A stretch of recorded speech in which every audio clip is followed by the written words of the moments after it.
Sunrise infra के director Aleem Ahmad और तैयब खान पर ठगी का बड़ा आरोप। एक ही जमीन कई बार बेची गई।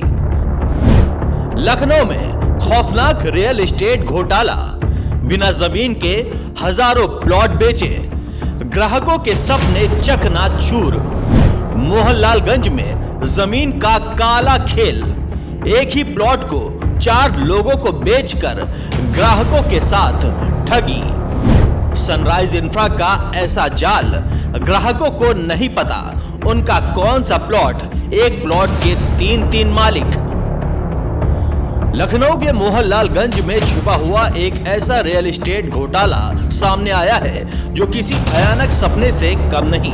सनराइज इंफ्रा वेंचर लिमिटेड के नाम से मशहूर यह कंपनी, जिसके डायरेक्टर अलीम अहमद और तैयब खान हैं, पर दर्जनों गंभीर आरोप लगे हैं जो ग्राहकों की जिंदगियां तबाह करने वाले हैं। आरोप है कि कंपनी ने बिना रेरा पंजीकरण, बिना जिला पंचायत की लेआउट स्वीकृति के प्लॉट बेचे, जमीन से कहीं ज्यादा क्षेत्रफल बेच डाला, कृषि भूमि को आवासीय दिखाकर रजिस्ट्री कराई और ग्राहकों को कब्जा देने में धोखा दिया। ये आरोप इतने खतरनाक हैं कि अगर सच्चाई निकली तो कंपनी के डायरेक्टर्स की धड़कनें रुक सकती हैं और सैकड़ों परिवार सड़कों पर आ जाएंगे। चौंकाने वाली बात यह है कि बार बार मुख्यमंत्री योगी आदित्यनाथ की तरफ से भूमाफियाओं को चेतावनी भी दी जा चुकी है, जिसके बावजूद खुलेआम ये भूमाफिया ठगी को अंजाम दे रहे हैं। एंटी भूमाफिया टास्क फोर्स वर्तमान में पूरे प्रदेश के अंदर उस अवैध कब्जे से मुक्त करने के एक बृहद कार्यक्रम को आगे बढ़ा रही है। अब देखा जाए तो यह घोटाला सिर्फ पैसे की लूट नहीं, बल्कि हजारों सपनों की चकनाचूर करने वाली साजिश है। ग्राम घुसकर मोहनलालगंज में कंपनी ने खसरा संख्या 134 में मात्र 45,778 वर्ग फुट जमीन खरीदी, लेकिन 48,500 वर्ग फुट बेच दी। सोचिए, 2,722 वर्ग फुट जमीन ऐसी बेची गई जो कंपनी के पास थी ही नहीं। यह जमीन किसकी है?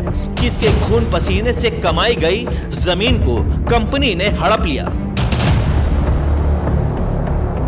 इसी तरह खसरा 72, 85, 88, 89, 90 में कुल 1,80,564 वर्ग फुट जमीन खरीदी गई, लेकिन 2,25,353 वर्ग फुट बेच दी गई, यानी 44,789 वर्ग फुट जमीन अतिरिक्त बेची गई। यह कोई छोटी गलती नहीं, यह एक सुनियोजित ठगी है। कंपनी ने एक ही जमीन को कई लोगों को बेचने का खेल खेला है। ग्राहक जहां अपना प्लॉट ढूंढ रहे हैं, वहां पहले से ही कई रजिस्ट्री हो चुकी है। एक प्लॉट पर कई मालिक, यह तो जमीन के टुकड़ों पर युद्ध छेड़ने जैसा है। कंपनी ने बिना किसी वैधानिक प्रावधान के प्लॉटिंग की, बिक्री की और खुलेआम प्रचार किया। रेरा अधिनियम के तहत बिना पंजीकरण के बिक्री करना दंडनीय अपराध है। क्या अलीम अहमद और तैयब खान को यह कानून पता नहीं था, या जानबूझकर ग्राहकों को गुमराह किया गया? आरोप है कि कंपनी ने कृषि भूमि को अपने नाम रजिस्टर्ड कराया और ग्राहकों को आकर्षक आवासीय प्लॉट दिखाकर रजिस्ट्री कराई। धारा 80 के तहत भूमि उपयोग परिवर्तन कराया गया। अगर हाँ, तो आदेश संख्या और तिथि बताएं। लेकिन सच्चाई यह है कि कोई परिवर्तन नहीं हुआ। जमीन अब भी कृषि है, लेकिन रजिस्ट्री आवासीय दिखाई गई। यह कानून की धज्जियां उड़ाने का स्पष्ट मामला है।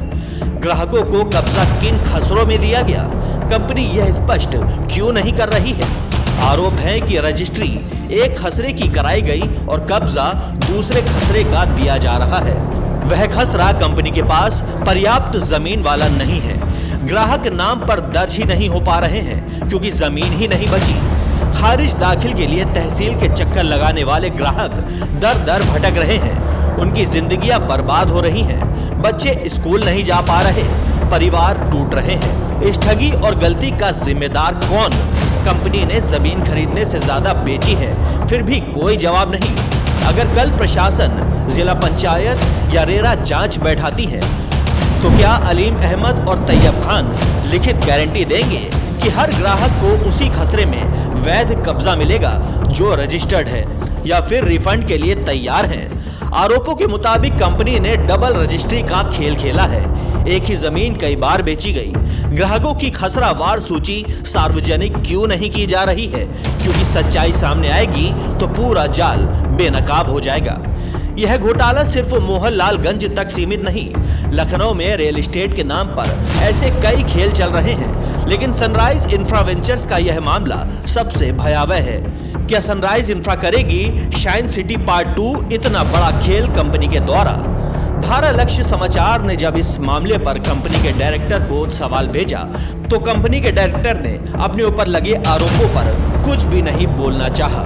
बने रहिए धारा लक्ष्य समाचार के साथ, बताएंगे आपको कि कैसे सनराइज इंफ्रा ने और किन खसरों में अधिक जमीन बेची, किन ग्राहकों को ठग, किन्हें नहीं मिला कब्जा।